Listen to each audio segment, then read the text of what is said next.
So in accounting, in QuickBooks, these are the accounts that show up on your balance sheet and your profit and loss that you put your transactions into.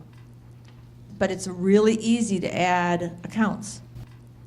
If I want to add a new account, I can do it here under Chart of Accounts. I can add a new account. It's a little different than what you're used to, but you, let's say, give me an account that I should add up, should add. Anybody have an, what?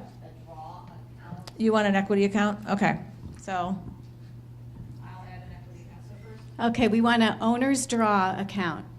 So you go to equity section, and we'll, well, it depends on the type, on the company. We'll call it partner distribution as a detail type, and we'll call the name owner's draw.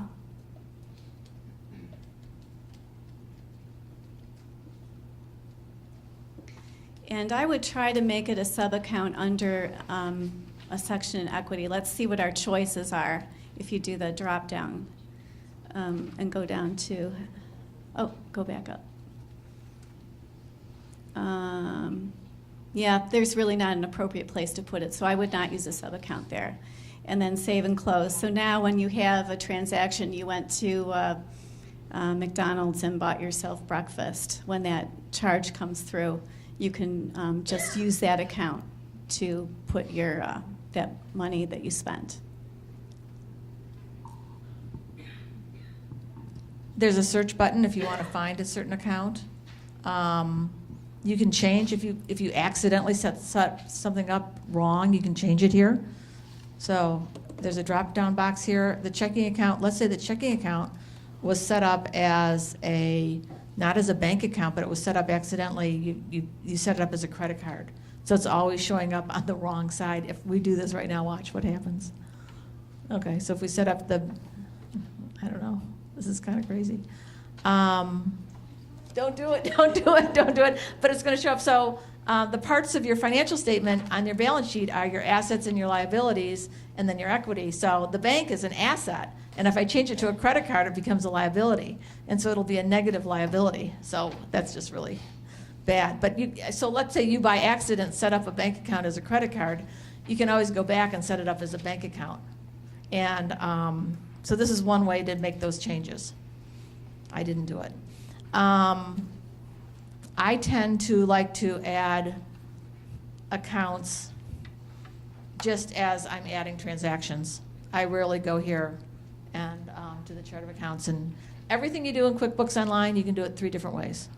So you find out whatever's, whatever's best for me would not be best for other people in the room. You find out what's best for you. Well, I mean, for everything you want to do, there's a so here, for setting up chart of accounts, I could do it here under new. I could do it when I'm, so if I was entering a check, here's the account right here, and I wanted to add something new, advertising. Oh, I just added that a minute ago. How about marketing?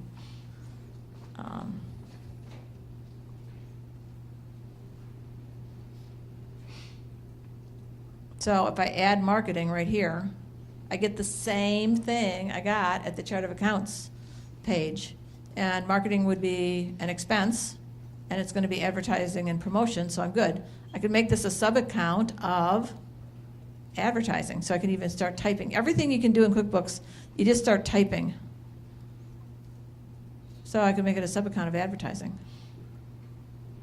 And I did that just right here while I was entering a check, because I was paying paying something. And I even made it a sub-account. So other things you should know about the chart of account, you can turn on account numbers.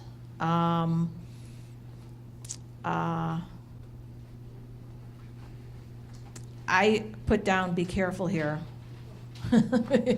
Just because you want to make sure that you have the right category, if it's an asset, a liability, that you're choosing the right one. Don't put in a beginning balance. There's no need to put in a beginning balance. That puts in an amount into your opening balance equity, and that'll throw all your numbers off. So you don't need to put in a beginning balance when it asks for one. and everything on the balance sheet is in the chart of accounts. Hope that answers your questions. This is Kathy Dice with BudgetEase.